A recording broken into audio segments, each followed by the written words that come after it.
Reaction video to Dwarkesh-Patel interviewing David-Reich. This Origin for Existence video is a reaction video to a video where Dwarkesh-Patel interviews geneticist David-Reich. The video in focus is of extreme importance, but is not so easy to interpret correctly, because in our view David-Reich refrains himself from clearly saying what he really thinks, because he does not want to distress or prejudice others in front of consensus. Insight Human History and Conclusions Ancient DNA Research from 2014. Despite all this video is of extreme importance, A, for those who want to get insight in the real human history, and B, also because in the video and series in focus, David-Reich manifests important findings that did not yet find outlet for findings regarding extensive ancient DNA research that took place since at least 2014. The David-Reich video in focus is in fact a part of a series that together takes just under 2 hours. Radical transformation in the ancestry of Europeans 5,000 years ago. David-Reich speaking next, not his voice.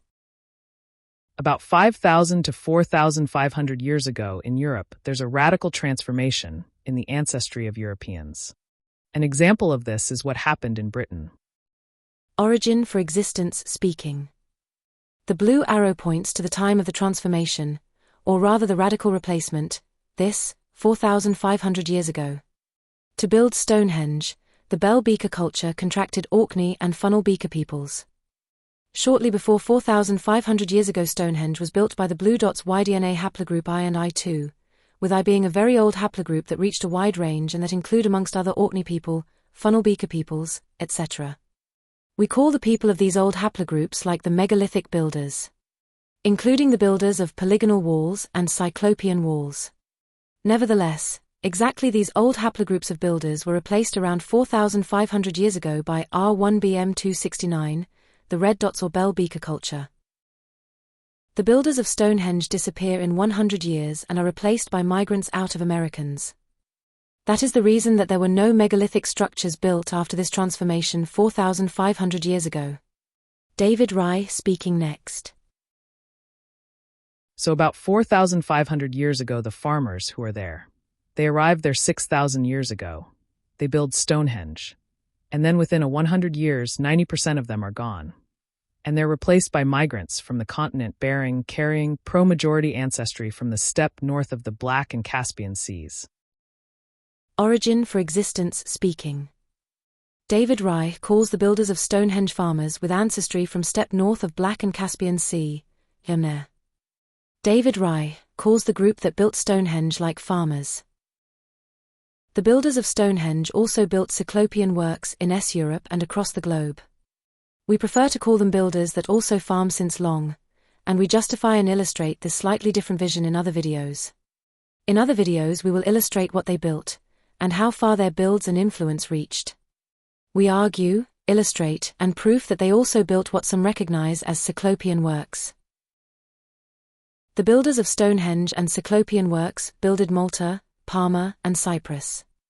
Further we argue, illustrate, and we prove that their reach reached much further than the Ciclopian-Works, that are illustrated on the image on your screen. That amongst others the builders of Malta, Palma, and Cyprus also belong to their group and range of haplogroups, and or are related to them. Ciclopian-Builders of Malta etc. descend from America's W ships or even fleets and obviously advanced navigation, Ark-of-Noah is inspired on it. And that even more importantly, that they do not all or even none of them descends from the continent, but that they descend from the Americas, by means of ships or even fleets and obviously advanced navigation, similar to how also the Y-DNA haplogroup R1BM269, the red dots, descends from the Americas. Bell-Beaker culture, descend from their prehistoric root R1 in America. In the case of R1BM269, the red dots or Bell-Beaker culture, we know they descend from their prehistoric root R1 also located in the Americas, similar to all the other groups that influence the continent, amongst others Western Europe, Funnel-Beaker, and as latest Bell-Beaker, and Western Eurasia steppe ancestry, Yamnaya. But also the older mostly prehistoric Y-DNA haplogroups C, I, G, H, etc. The Y-DNA haplogroup R1BM269, the red dots, descending from the Americas, is certain, because at and even before that time, that was the only prehistoric root R1 in the world, and it certainly was the only one that had gyres and currents at its coast that automatically would propel any boats and ships towards the continent, that dependent on chosen currents and winds and additional propelling and navigation would land on several probably well-chosen coasts and also megalithic ports. Logistics on the European Atlantic-Facades, like amongst others the clearly very important Karnak in France, the interesting megalithic ports and shipyards in Greece, of the Cyclopean type. Humans and not Cyclopeans involved in so-called Cyclopean-Walls. We of origin for existence do not claim at all that Cyclopeans were involved, we only use the name since at least some of their walls are called Cyclopean-Walls. Instead of claiming Cyclops, we claim that the above-mentioned older haplogroups were the builders, and that these morphologically were quite identical, possibly slightly more robust, when compared to us modern humans and modern Europeans. Megalithic ports. Logistics on the European Atlantic-Facades, also Asian and American facades and rivers. We of origin for existence have several videos that argue and prove megalithic ports. Logistics on the European Atlantic-Facades, Asian facades, like Korea, Sulawesi, etc., but also the places the megalithic departure ports. Logistics in the Americas. Help of Neanderthals to mine and handle megafauna.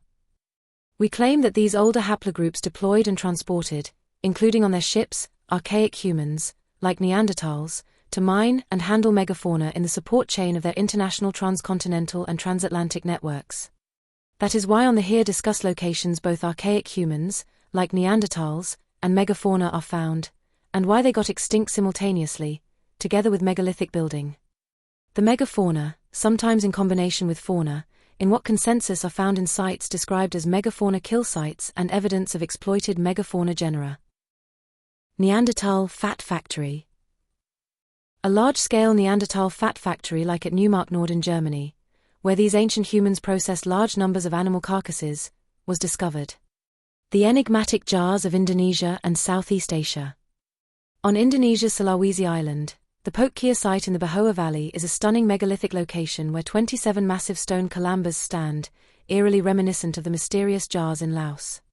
These ancient structures, dating from around 500 BCE to 500 CE, are particularly notable for their intricately carved lids, a contrast to the lidless jars of Laos.